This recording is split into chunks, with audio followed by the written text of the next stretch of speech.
నమస్కారం సార్. ఏడు జరుగుతుంది సార్ రాష్ట్రంలో? ఎట్టి పరిస్థితుల్లో కూడా ఈ లడ్డు ప్రసాదములో జంతువుల కొవ్వు కలిసింది అని రాపిచ్చేంత వరకు నిద్రపోనంటున్నాను. పాపం రాత్రులైనా సరిగ్గా నిద్రపోతున్నారో లేదో బాబు గారు. సుప్రీంకోర్టు జోక్యం చేసుకొని చెప్పింది, నోరు మూసుకొని ఉండండి, సిబిఐ చేత మేము దర్యాప్తు చేపిస్తాను అని చెప్పి. సుప్రీంకోర్టు లెక్క చేయలేదు సార్. నాకు విషయం తెలియక అడుగుతున్నాను, సుప్రీంకోర్టు మీద కూడా నమ్మకం లేదా వాళ్ళకి? సిబిఐ దర్యాప్తు చేసి నివేదిక ఇచ్చి జంతువుల కొవ్వు కలిసలేదు అనింది. అది కరెక్ట్ కాదంట. అంటే సిబిఐని కూడా నమ్మడం లేదా? ఈ రాష్ట్ర పోలీసులు సిట్టులో 2 అధికారులు ఉంటే, ఈ ప్రభుత్వంలో పోలీసు అధికారులు ఉంటే వాళ్ళు చెప్పింది కరెక్ట్ కాదంట. మరి ఏది అబద్ధం ఏది నిజం? సిబిఐ చెప్తే అబద్ధం అంట, సిబిఐ చెప్తే నిజమంట. సుప్రీంకోర్టు ఆదేశం కూడా నెక్కలేదా?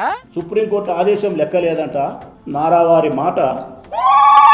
అదేదో ఏకసభ్య కమిషన్ వేస్తామంటున్నారు కదా, ఏంటి సార్ అది? దేనికి ఏకసభ్య కమిషన్? 10వ తరగతి పాస్ అయిన తర్వాత మళ్ళీ 2వ తరగతిలో కూర్చోబెట్టేట్టు నువ్వు చెప్పే ఆధారం. సిబిఐ మీద నమ్మకం లేదేమో సార్ బాబు గారికి. సిబిఐ దర్యాప్తు చేసిన తర్వాత నీకు నమ్మకం లేకపోతే సిబిఐ కంటే ఈ దేశంలో ఏదైనా పెద్దది ఉంటే చూడు. సిబిఐ కంటే పెద్దది ఏంటి ఉంటుంది సార్? ఒకవేళ ఈ దేశంలో పెద్దది లేకుంటే పో రష్యాకు, అమెరికా ధూమ్ దగ్గర ఊరేగా అక్కడ.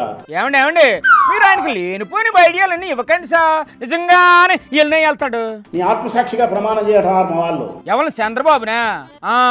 మరి మీరు కూడా అదే మాట అంటారా? నేను అడగను స్వామి ఆ మాట అయితే నిన్ను. అంటే చంద్రబాబు గారికి ఆత్మ లేదంటారా? మనకు ఆత్మ లేకపోతే అంతరాత్మ ఎందుకు వచ్చా స్వామి? నీకు ఆత్మే లేదు. అయ్యి బాబు చాలా పెద్ద సమస్య వచ్చింది. మనమ్మ ప్రపంచంలో ఎవరైనా సరే పెరుగు అమ్మాలంటే పాలు ఉండాలి. అంతే కదా. నీ హెరిటేజ్ కంపెనీలో పాలే లేకుండా పెరుగు అమ్మినావు. ఓయమ్మో ఇదేం పెరిగింది బాబు, ఇలాగుంటదా ఎక్కడైనా?